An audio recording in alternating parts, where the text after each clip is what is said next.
নমস্কাৰ স্বাগতম মোৰ এছ আছামি চেনেললে প্ৰিয় ছাত্ৰ-ছাত্ৰী সকল আজি ক্লাছ 10 ৰ সমাজ বিজ্ঞানৰ ইতিহাসৰ যোনখন পাৰ্ট আছে এখনৰ লাষ্ট লেসন এটো ভাৰত আৰু উত্তৰ পূৰ্বাঞ্চলৰ সাংস্কৃতিক ঐক্যৰ ইয়াৰ অনুশীলনী কোৱেশ্চন আনসাৰ খিনি কৰিম একদম লাষ্টৰ আনসাৰ বিলাক এখিনি অনুশীলনী কোৱেশ্চন আনসাৰ বিলাক তোমালোকৰ এইটো লেসনৰ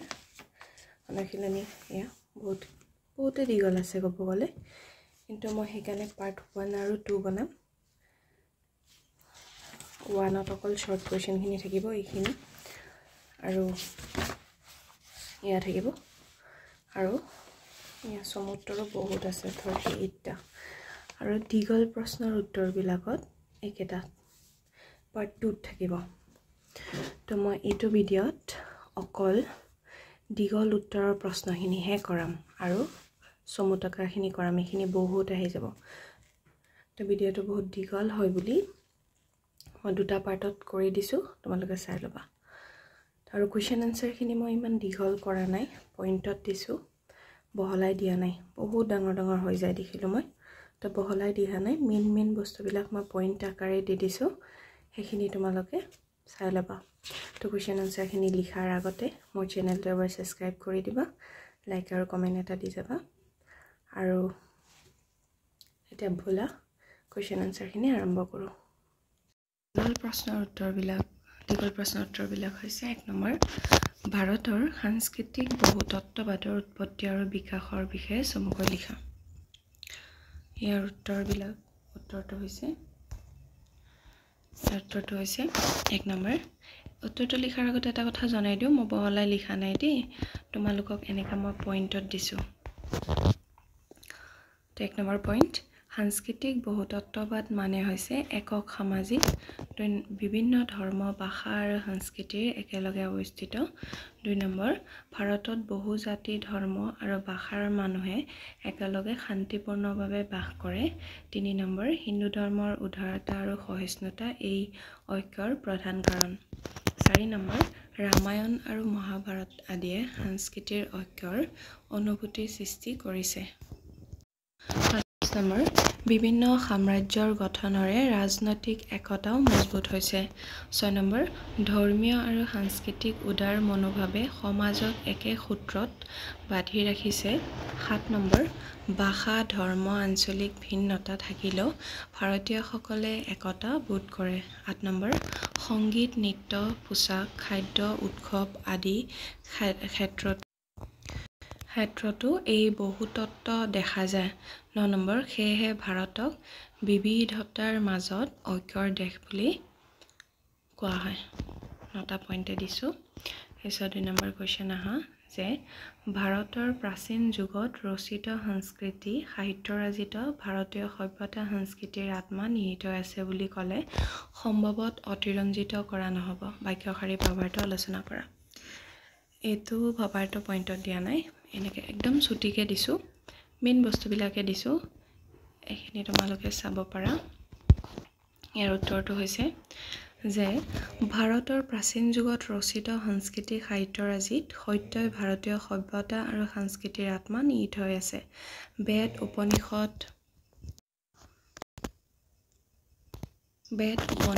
ৰামায়ণ মহাভাৰত গীতা আদি গ্ৰন্থই ভাৰতীয় ধৰ্ম নীতি শিক্ষা ৰাজনীতি চিকিৎসা বিজ্ঞান আদি সকলো ক্ষেত্ৰত উচ্চ জ্ঞানৰ নিদৰ্শন প্ৰদান কৰিছে কৌটল্যৰ অৰ্থশাস্ত্ৰ চৰক সংহিতা সুশ্ৰুত সংহিতা আদি গ্ৰন্থে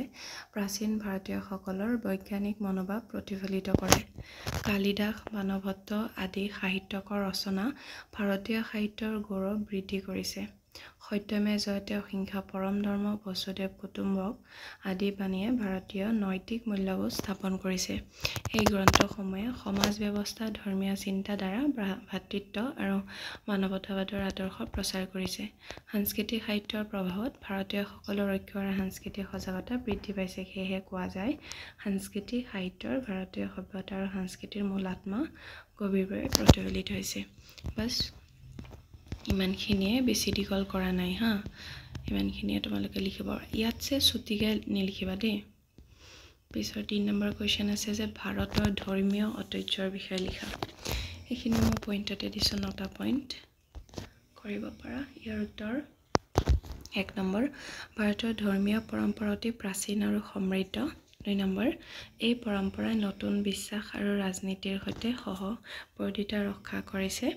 3 নম্বৰ সংস্কাৰ সংশোধন আৰু নতুন ব্যাখ্যা গ্ৰহণৰ ক্ষেত্ৰত উদাৰ মনোভাৱ প্ৰকাশ কৰিছে 4 নম্বৰ বৌদ্ধ ধৰ্ম আৰু জৈন ধৰ্মৰ উদ্ভৱ হৈছিলেও হিন্দু ধৰ্মৰ সৈতে সংঘাত হোৱা নাছিল 5 নম্বৰ হিন্দু ধৰ্মৰ ভিতৰতে বহু পন্থা গঠিত হৈছিল 6 নম্বৰ বিভিন্ন ৰাজবংশে ধৰ্মীয় উদাৰতাৰ নীতি অনুসৰণ কৰিছিল 7 নম্বৰ সম্ৰাট অশোকে গিনাৰৰ শিলালিপিত সকলো ধৰ্মৰ প্ৰতি সন্মান দেখুৱাবলৈ আহ্বান কৰিছিল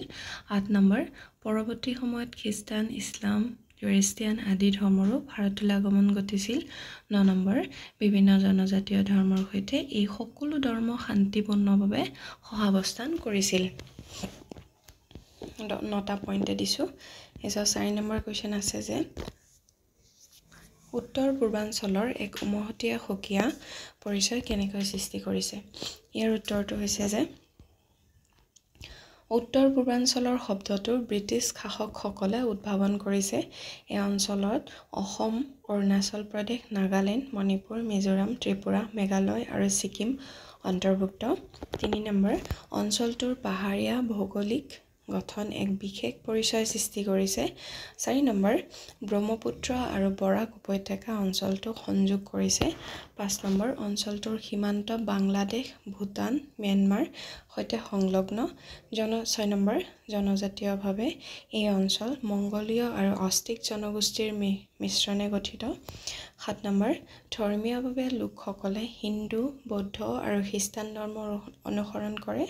8 নম্বৰ ঝুম খেতি পৰম্পৰাগত পোচাক নৃত্য গীত উৎসৱ আদিয়ে এক বৰ্ণিল সংস্কৃতি গঢ়িছে 9 নম্বৰ এই সকলো বৈশিষ্ট্যই মিলি উত্তৰ পূৰ্বাঞ্চলৰ এক উমহতীয়া আৰু সুকীয়া পৰিচয় সৃষ্টি কৰিছে এইখিনিয়ে যদি বহলাই লিখিব গলা হয় বহুতখিনি বস্তু লিখিব লাগে কিছুমান কিন্তু পইণ্টত লিখিলে মেইন বস্তুবিলাক লিখিলে আহি যায় আৰু মাৰ্কছখিনিও ধুনীয়াকৈ পোৱা যায় মনত ৰখাটো সুবিধা হয় এতিয়া 5 নম্বৰ কুৱেশ্যনলৈ আহোঁ উত্তৰ পূৰ্বাঞ্চলৰ ৰাজ্যসমূহৰ ধৰ্মীয় বাতাবৰণৰ বিষয়ে চমুকৈ লিখা ইয়াৰ উত্তৰ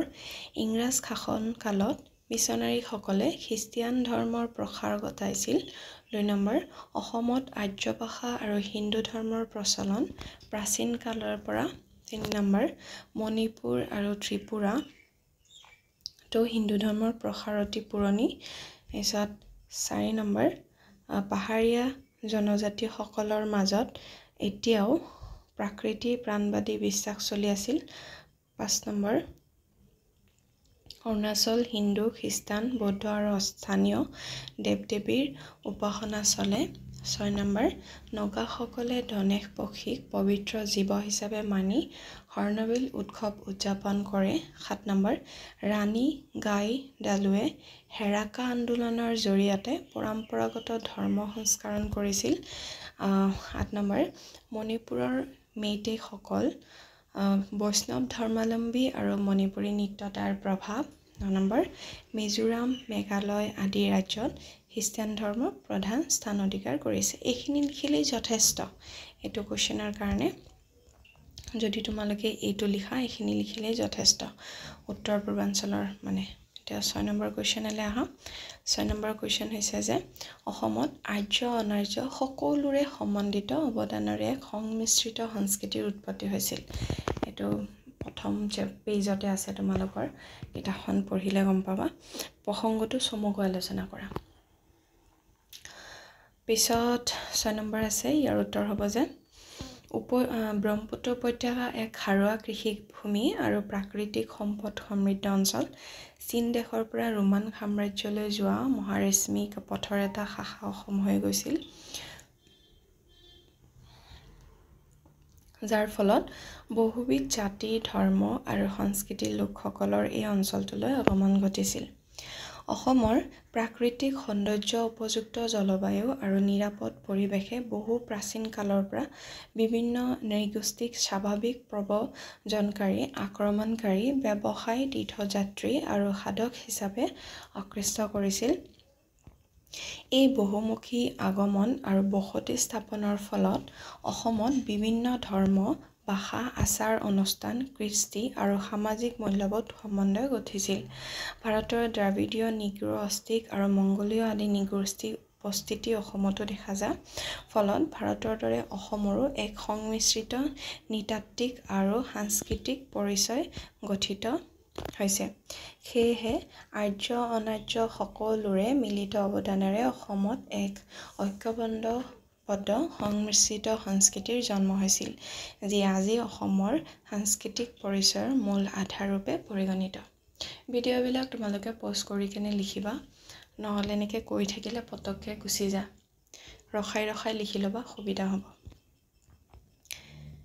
এছা 7 নম্বৰ কোৱেশ্চন আছে যে অসমৰ চিত্ৰকলাৰ ঐতিহ্যৰ বিষয়ে লিখা অসমৰ চিত্ৰকলাৰ ঐতিহ্যৰ বিষয়ে সেইখিনি এটা লিখিব গ'লে বহুত ডাঙৰ হৈ যায় সেই মই চুটিকৈ পইণ্টত দিছোঁ 1 নম্বৰ পইণ্টবিলাক হৈছে যে সপ্তদশ শতিকাৰ পৰা সত্ৰ আৰু ৰাজঘৰৰ উদ্যোগে চিত্ৰকলাৰ বিকাশ ঘটাইছিল এইটো ফাৰ্ষ্টত কিতাপখন পঢ়িলে ভালকৈ গম পাই যাবা আৰু তোমালোকক মই কওঁ ভিডিঅ'বিলাক চাবা কুৱেশ্যন আনচাৰবিলাক চাবা কিন্তু নিজৰ বুকখন এবাৰ ফাৰ্ষ্টৰ পৰা লাষ্টলৈকে ৰিডিং দিবা একো বুজি পোৱা বা নোপোৱা কিন্তু ৰিডিং দিলে চাবা MCQ বিলাক যে এই লেচনৰ মাজৰ পৰাই আহে তো তোমালোকৰ মানে কি হয় পতককৈ কুৱেশ্যনটো দেখাৰ লগালগ ৰিডিংটো যদি দি থাকা কিতাপখন মনত আহি যায় আৰু অপশ্যনবিলাক থাকিলে শুদ্ধ উত্তৰটো মানে মনত পৰি যায় যে এইটো আছিলে সেইকাৰণে কিতাপখন সদায় তোমালোকে ফাৰ্ষ্টৰ পৰা লাষ্টলৈকে লেচনবিলাক প্ৰত্যেকটা লেচন ৰিডিং দিবা যিমান পাৰা ৰিডিং দিবা এতিয়া 7 নম্বৰ কোৱেশ্চন কৈছিলোঁ যে অসমৰ চিত্ৰকলাৰ ঐতিহ্যৰ বিষয়ে চমুকৈ লিখা ইয়াৰ উত্তৰ 1 নম্বৰ সপ্তদশ শতিকাৰ পৰা সত্ৰ আৰু ৰাজঘৰৰ উদ্যোগে চিত্ৰকলাৰ বিকাশ ঘটাইছিল 2 নম্বৰ আনন্দ লহৰী হস্তি বিদ্যান চিত্ৰ ভাগৱত গীত গোবিন্দ আদি পুথি উল্লেখযোগ্য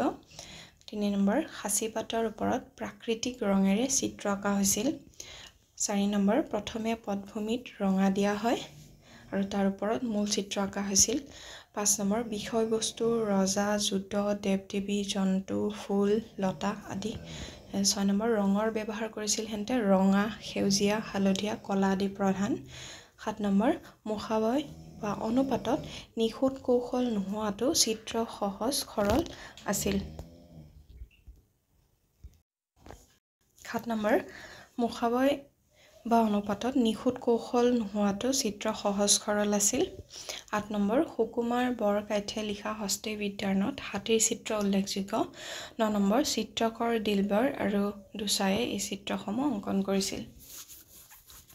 লেচনখিনি পঢ়িলে আনচাৰবিলাক ভালকৈ গম পাই যাবা তোমালোকে পিছত ক্লাছ 8ৰ কুৱেশ্চন নম্বৰ 8 অসমৰ ধৰ্মীয় বিবিধতা আৰু সংহিতিৰ বিষয়ে লিখা ইয়াৰ উত্তৰ 1 নম্বৰ অসমত হিন্দু ইছলাম খ্ৰীষ্টান বৌদ্ধ জৈন শিখ আৰু জনজাতীয় ধৰ্মপন্থালী লোকে মিলাপ্ৰীতিৰে বাস কৰিছিল 2 নম্বৰ হিন্দু ধৰ্মৰ ভিতৰত শাক্ত শৈৱ বৈষ্ণৱ আৰু সৰুপন্থী সকলৰ উপস্থিতি দেখা যায় 3 নম্বৰ আছে যে কামাখ্যা মন্দিৰত অসমৰ প্ৰসিদ্ধ শক্তিপীঠ আৰু ভাৰতৰ অন্যতম পবিত্ৰ স্থান 4 নম্বৰ আছে নৱবৈষ্ণৱ আন্দোলনে অসমৰ বৃহৎ অংশৰ লোকক ভক্তি মাৰ্গত অনুপ্ৰাণিত কৰিছে 5 নম্বৰ খ্ৰীষ্টীয় ত্ৰয়োদশ শতিকাত ইছলাম ধৰ্মৰ আগমন ঘটে হাজুৰ মক্কা ইছলাম ধৰ্মাৱলম্বীসকলৰ পবিত্ৰ স্থান আৰু 6 নম্বৰ আজান পীৰে ৰচনা কৰা জিকিৰ জাৰি অসমত অন্তধৰ্মীয় সম্প্ৰীতিৰ উদাহৰণ 7 নম্বৰ টাইফাকে তুৰুং খামতি হায়ামাং শ্যামসকল বৌদ্ধ ধৰ্মাৱলম্বী আৰু 8 নম্বৰ আহোম স্বৰ্গদেউসকলে উদাৰ ধৰ্মনীতি গ্ৰহণ কৰি সকলো ধৰ্মৰ লোকক সন্মান দিছিল যাৰ ফলত অসমত ধৰ্মীয় সংহতি স্থাপন হৈছিল 9 নম্বৰ লাষ্ট এটা হৈছে যে কোৱেশ্চনটো হৈছে যে পূৰ্বাঞ্চলৰ অনা ৰাজ্যকেইখনৰ তুলনাত অসমৰ সাংস্কৃতিক বিবিধতা সংমিশ্ৰণ আৰু বিৱৰ্তন কিয় অধিকতৰ হৈছে ইয়াৰ উত্তৰ ব্ৰহ্মপুত্ৰ উপত্যকা উৰ্বৰতা আৰু সম্পদসমূহ অঞ্চল চীনৰ পৰা ৰোমলৈ যোৱা মহাৰেশ্মি পথৰ শাখা অসম হৈ গৈছিল যাৰ ফলত বহু নৃগোষ্ঠী ব্যৱসায়ী সাধক আক্ৰমণকাৰী আদি অসমলৈ আহি বসতি স্থাপন কৰিছিল ইয়াৰ ফলস্বৰূপে অসমত সাংস্কৃতিক বিবিধতা সংমিশ্ৰণ আৰু বিৱৰ্তন অন্য ৰাজ্যতকৈ বেছি দেখা যায় 10 নম্বৰ কোৱেশ্চন লোক সংস্কৃতি অধ্যয়নৰ বাবে দৰাচলতে সমগ্ৰ সমাজখনে এখন কিতাপৰ দৰে এই প্ৰসংগত তোমাৰ মন্তব্য আগবঢ়োৱা ইয়াৰ উত্তৰ সমাজখনৰ সদস্যসকলৰ দৈনন্দিন জীৱন আচাৰ অনুষ্ঠান গীত নৃত্য পোছাক খাদ্য বাসস্থান উৎসৱ শ্ৰম বিনোদন আদি সকলোতে লোক সংস্কৃতিৰ প্ৰতিফলন ঘটে এইবোৰে সমাজখনৰ জীৱন পদ্ধতি আৰু চিন্তাধাৰা প্ৰকাশ কৰে সেয়েহে সমাজখনৰ সামগ্ৰিক জীৱন এক কিতাপৰ দৰে যাৰ বাবে লোক সংস্কৃতি অধ্যয়ন কৰিব পাৰি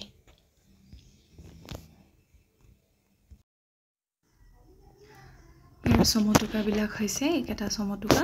ইয়াৰ উত্তৰবিলাক কৰাই যাম 10টা আছে সমতুকা গোটেইখিনি মই পইণ্টতে কৰাই যাম দেই তো বলা আনসাৰ ললে যাও 1 নম্বৰ আছে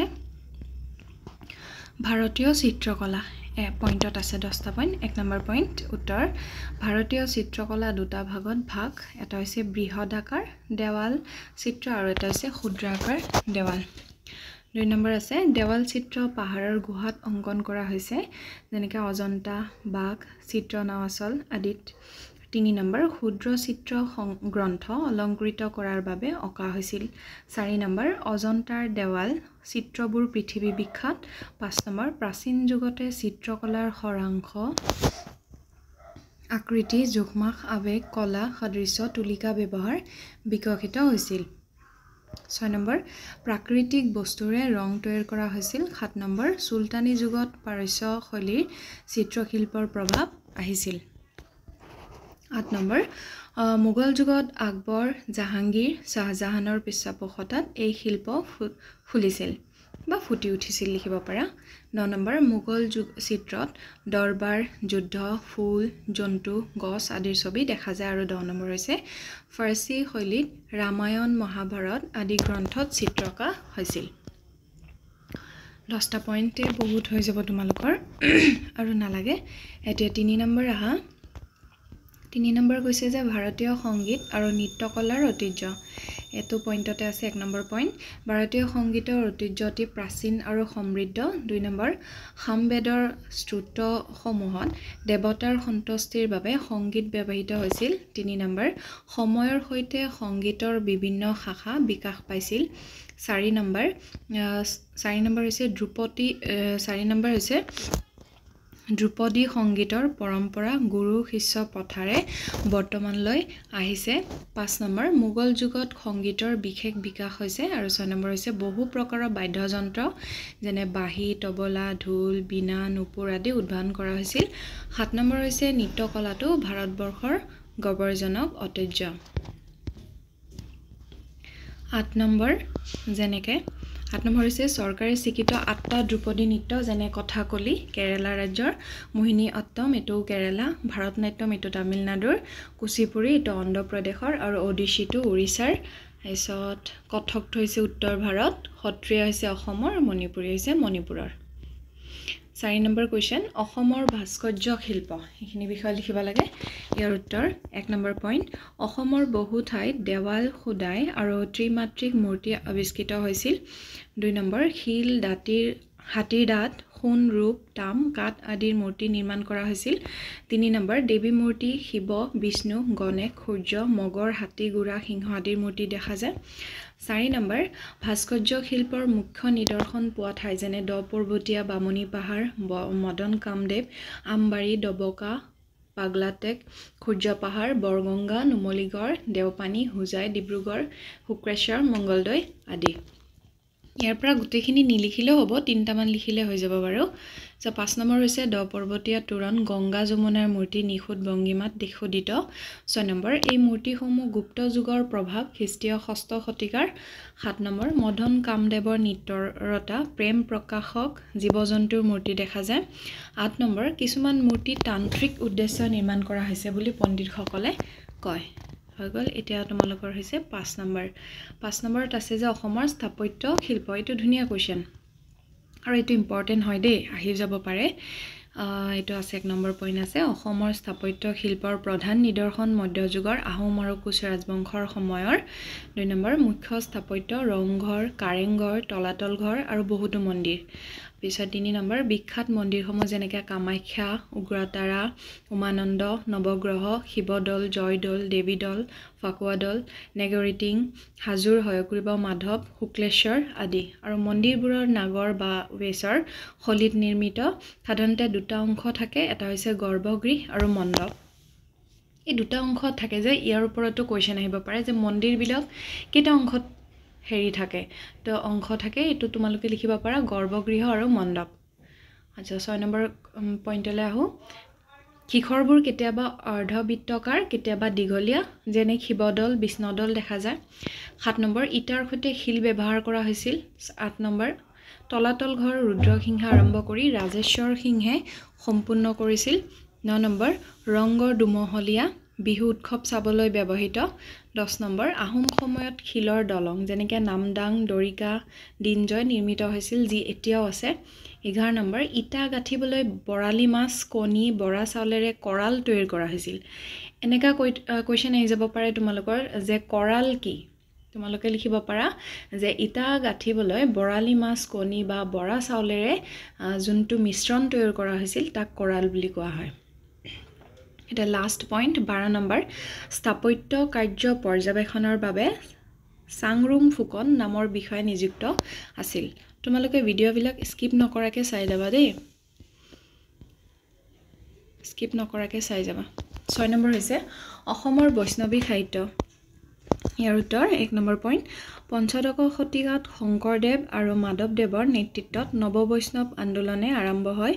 2 নম্বৰ এই আন্দোলনে অসমীয়া সমাজ ধৰ্ম সংস্কৃতি আৰু সাহিত্যত গভীৰ প্ৰভাৱ পেলায় 3 নম্বৰ এই সময়ত কাব্য নাট গীত চৰিত পুথি গদ্য আদি বহুতো সাহিত্যৰ সৃষ্টি হয় 4 নম্বৰ মূল বিষয়বস্তু ৰামায়ণ মহাভাৰত পুৰাণ ভক্তি আৰু ধৰ্মতত্ত্ব 5 নম্বৰ শংকৰদেৱৰ কীৰ্তন আৰু মাধৱদেৱৰ নামঘোষা সকলোতকৈ জনপ্ৰিয় 6 নম্বৰ শংকৰদেৱৰ অংকীয়া নাট পত্নী প্ৰসাদ কালিয়া দমন কেলিগোপাল ৰুক্মিণী হৰণ আদি আৰু মাধৱদেৱে ৰচনা কৰিছিল ঝুমুৰা চুৰধৰা পিম্পৰা গোচোৱা আদি নাট শংকৰদেৱৰ প্ৰথম নাট চিহ্ন যাত্ৰা বিশ্ব সাহিত্যৰ প্ৰথম দিশৰ নাট্যৰূপ আছিল 9 নম্বৰ ভট্টদেৱে কথা গীত আদি গ্ৰন্থৰ দ্বাৰা অসমীয়া গদ্যৰ সূচনা কৰে 10 নম্বৰ লাষ্ট পইণ্ট এটা হৈছে পীতাম্বৰ কবি নাৰায়ণ দেৱ মনকৰ আদি কবিসকলে দেৱী মনসা পদ্মা আদি গীতিকাব্য ৰচনা কৰিছিল 10টা পইণ্ট যথেষ্ট তোমালোকৰ কাৰণে এটা 7 নম্বৰ কুৱেশ্যনলৈ আহোঁ অসমৰ লোক সংগীত উত্তৰ এটো ধুনীয়া কোৱেশ্চন অসমৰ বিষয়ে 1 নম্বৰ যে অসমত বিভিন্ন পৰিবেশ আৰু প্ৰয়োজন অনুসৰি বিভিন্ন লোকগীত গোৱা হয় 2 নম্বৰ কিছুমান গীত বিলুপ্তিৰ দিশে আন কিছুমান এতিয়াও প্ৰচলিত 3 নম্বৰ মুখ্য লোকগীত যেনেকৈ নিচুগুনি গীত বিয়া নাম আই নাম ধাই নাম কামৰূপী গোৱালপৰীয়া টুকাৰী গীত গৰখীয়া গীত চেৰঢেক আদি আৰু 4 নম্বৰ বিয়া নাম দৰা কইনাৰ অনুষ্ঠানত গোৱা হয় 5 নম্বৰ কামৰূপী আৰু গোৱালপৰীয়া গীত জীৱনৰ দুখ সুখ ঈশ্বৰ চিন্তা দেৱ দেৱীৰ বন্দনাৰ বিষয়বস্তুৰে সমৃদ্ধ 6 নম্বৰ গোৱালপৰীয়া গীত স্থানীয় কাহিনী হাতী ধৰা আৰু পোহ মনোৱা বিষয় থাকে আৰু 7 নম্বৰ খ্যাতনামা লোক গায়ক খগেন মহন্ত ৰামেশ্বৰ পাঠক প্ৰতিমা পাণ্ডে বৰুৱা আৰু 8 নম্বৰ প্ৰতিমা পাণ্ডে বৰুৱা পদ্মশ্ৰী বঁটা লাভ কৰিছিল এইখিনি হলে হল 8 নম্বৰ হৈছে কোৱেশ্চন যে অসমৰ ধৰ্মীয় সংহতি এইখিনিও পইণ্টত দিছো মই আকৌ এবাৰ কৈছো ভিডিওটো তোমালোকে স্কিপ নকৰাকৈ চাই যাবা নহলে কিন্তু পইণ্টবিলাক থাকি যাব আৰু পজ কৰি কৰি ভিডিওটো ৰখাই তোমালোকে লিখি লবা 8 নম্বৰ হৈছে অসমৰ ধৰ্মীয় সংহতি ইয়াৰ উত্তৰ 1 নম্বৰ অসমত সকলো ধৰ্মাৱলম্বী লোকে মিলা প্ৰীতিৰে মিলাপৰে বাস কৰে মিলা প্ৰীতিৰে দিবা দেই এটো মিলা প্ৰীতিৰে বাস কৰে সো মুখ্য ধৰ্ম হিন্দু তাৰ পিছত ইছলাম খ্ৰীষ্টান বৌদ্ধ জৈন শিখ আদি 3 নম্বৰ হিন্দু ধৰ্মৰ শাখা শাক্ত বৈষ্ণৱ শৈৱ সৌৰ আৰু 4 নম্বৰ কামাখ্যা মন্দিৰ অসমৰ বিখ্যাত শক্তিপীঠ 5 নম্বৰ নৱবৈষ্ণৱ আন্দোলনে ভক্তি মাৰ্গৰ প্ৰচাৰ কৰে 6 নম্বৰ ইছলাম ধৰ্ম ত্ৰয়োদশ শতিকাত অসমত প্ৰৱেশ কৰে 7 নম্বৰ হাজুৰ মক্কা আজান পীৰৰ জিকিৰ জাৰি অসমত জনপ্ৰিয় 8 নম্বৰ হৈছে শিখ ধৰ্ম পঞ্জাবৰ সৈন্যসকলৰ সৈতে অসমত আহে 9 নম্বৰ পূব অসমৰ টাইফক টুৰুং খামতি আদি বৌদ্ধ ধৰ্মাৱলম্বী আৰু 10 নম্বৰ হৈছে আহোমসকলে সকলো ধৰ্মৰ প্ৰতি উদাৰ নীতি অৱলম্বন কৰে পিছৰ 9 নম্বৰ কোৱেশ্চন হৈছে অসমৰ বুৰঞ্জী সাহিত্য এটো ইম্পৰ্টেন্ট হয় প্ৰায় আহি থাকে কোৱেশ্চনটো পইণ্টত দিয়া আছে 1 নম্বৰ পইণ্ট আহোম ৰাজবংশৰ সময়ত বুৰঞ্জী সাহিত্যৰ উদ্ভৱ হয় 2 নম্বৰ বুৰঞ্জীত ৰাজকীয় ঘটনা যুদ্ধ চুক্তি সমাজ জীৱন আদি লিখা হৈছিল 3 নম্বৰ প্ৰথমে আহোম ভাষাত লিখা হৈছিল পাছত অসমীয়াত 4 নম্বৰ 16 শতিকাৰ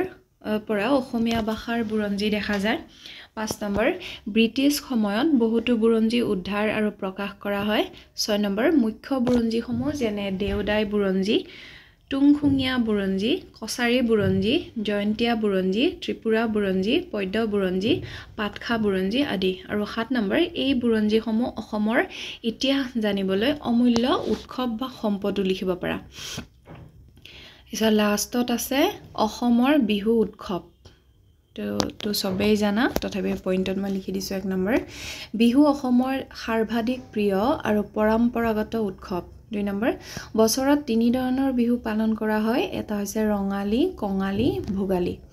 বহাগ বিহুত ৰঙালী কাতি বিহুক কঙালী আৰু মাঘ বিহুক ভোগালী বিহু বুলি কোৱা হয় আৰু বহাগ বিহু বা ৰঙালী বিহুটোক ছটাই বিহু বুলিও কোৱা হয় কাৰণ ছট মাহৰ শেষত হয় বুলি 3 নম্বৰ পইণ্ট হৈছে ৰঙালী বিহু বহাগ মাহত পালন কৰা হয় ছট মাহৰ শেষৰ দিনটোত গৰু বিহু উদযাপন কৰা হয় 5 নম্বৰ বহাগ বিহুত নতুন কাপোৰ হুঁচৰি জেং বিহু গীত নৃত্য অনুষ্ঠিত হয় 6 নম্বৰ কঙালী বিহু কাতি মাহত পালন কৰা হয় মানে কাতি বিহু 7 নম্বৰ এই বিহুত তুলসীৰ তলত চাকি জ্বলাই উপবাস পালন কৰা হয় 8 নম্বৰ ভোগালী বিহু মাঘ মাহত পালন কৰা হয় আৰু 9 নম্বৰ উৰুকা আৰু মেজি জুই এই বিহুৰ মুখ্য আকৰ্ষণ আৰু 10 নম্বৰ বিহু অসমৰ আনন্দ মিলন আৰু ঐক্যৰ প্ৰতীক বাস এইখিনিয়ে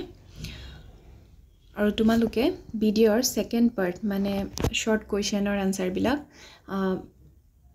বেলেগ এটা পাৰ্টত পাবা ইয়াত নিদিও মই ভিডিঅ'টো বহুত দীঘল হৈ যাব বুলি তো সেকেন্ড এটা নেক্সট এটা ভিডিঅ'ত পাই যাবা এটুত অকল লং কোৱেশ্চন খিনি আৰু সমতুকা খিনি থাকি গল